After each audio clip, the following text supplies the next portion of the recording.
प्रधानमंत्री नरेंद्र मोदी ने लाल किले की प्राचीर से अपने स्पीच में बदलती डेमोग्राफी का जिक्र किया और इसे रोकने के लिए हाई पावर डेमोग्राफी मिशन शुरू करने की घोषणा की। मोदी ने कहा कि एक सोची समझी साजिश के तहत देश की डेमोग्राफी को बदला जा रहा है, जो कि चिंताजनक है। घुसपैठे हमारे देश के लोगों की जमीन पर कब्जा कर रहे हैं, जिसे स्वीकार नहीं किया जा सकता। देश को घुसपैठियों के हवाले नहीं किया जा सकता और इसलिए इस खतरे से निपटने के लिए हाई पावर डेमोग्राफी मिशन शुरू किया जाएगा। षड्यंत्र के तहत, सोची समझी साजिश के तहत देश की डेमोग्राफी को बदला जा रहा है। एक नए संकट के बीज बोए जा रहे हैं और ये घुसपैठिए मेरे देश के नौजवानों की रोजी रोटी छीन रहे हैं। एक घुसपैठिए मेरे देश की बेटियों को निशाना बना रहे हैं। ये बर्दाश्त नहीं होगा।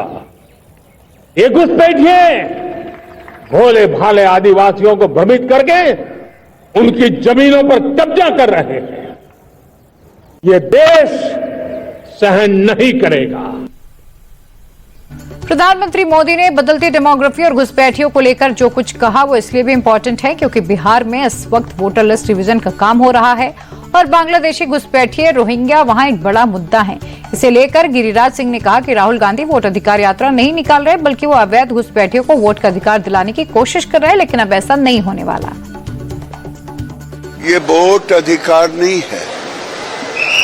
मोदी जी ने कह दिया डेमोग्राफी चेंज हुआ है, उसके लिए एक मिशन बनेगा।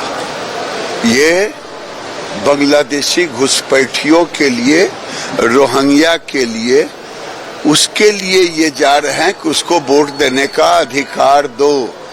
बिहार की जनता इसका जवाब उन्हें देगी। एसआईआर का विरोध अखिलेश यादव भी कर रहे हैं। अखिलेश यादव ने कहा कि जो लोग डेमोग्राफी बदलने की बातें कह रहे हैं वो सिर्फ लोगों को धोखा दे रहे हैं। ऐसा कुछ भी नहीं है। ये सरकार सिर्फ लोगों को हिंदू मुसलमान के नाम पर बांटने का काम करती आई है। आपको धोखा देने वाली बात है। आप तो समझदार जागरूक लोग हैं। अगर ये भारतीय जनता पार्टी ये बता दे कि भारत का क्षेत्रफल 2014 में क्या था और आज जब हम 2025 में खड़े हैं तो भारत का क्षेत्रफल क्या है, हम तो उस प्रदेश से आते हैं और हम सब लोग जानते हैं अगर मेड़ भी कोई काट दे तो हम उसकी हत्या कर देते हैं। तमाम ऐसे गांव में अगर मेड़ किसी ने काट दी तो लाठी न जाने क्या क्या चलता है। आप सोचिए हमारे भारत की जमीन कितनी छिन गई। ये हम नहीं है, हमारे पास आंकड़े हैं।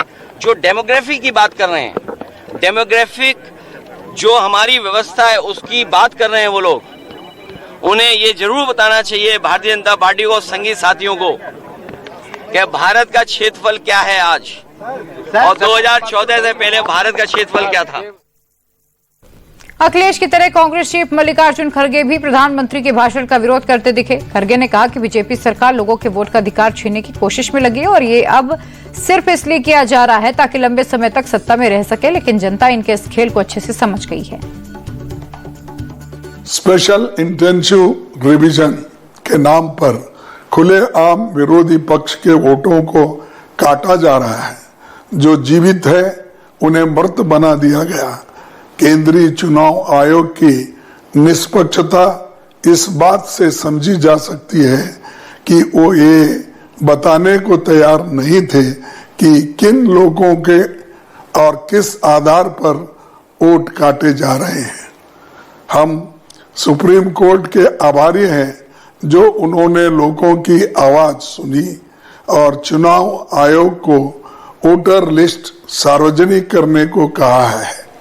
सबसे आश्चर्यजनक बात यह है कि सत्ताधारी दल को 65 लाख लोगों के वोट कटने पर कोई आपत्ति नहीं है। इस बात से साफ जाहिर है कि इस एक्सरसाइज का फायदा किसे पहुंचाने की कोशिश थी।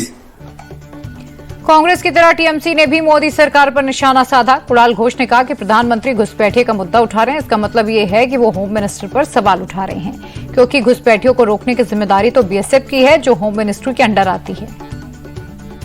जो डेमोग्राफी का बात बोल रहा है प्राइम मिनिस्टर, ये जो घुसपैठियों का बात बोल रहा है, ये तो सेम साइड गोल है, क्योंकि ये बॉर्डर प्रोटेक्शन का रेस्पॉन्सिबिलिटी तो सेंट्रल गवर्नमेंट का है, उनकी है, उनका सरकार का है, अमित शाह जी का होम मिनिस्टर का है, होम मिनिस्ट्री का है, वो बीएसएफ का है, डिफेंस मिनिस्ट्री का है।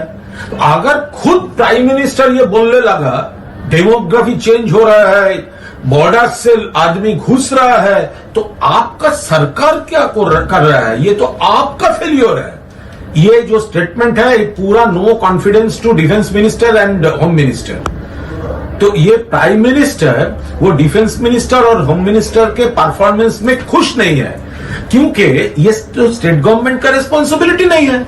बॉर्डर लाइन से 50 किलोमीटर तक बीएसएफ का एरिया है।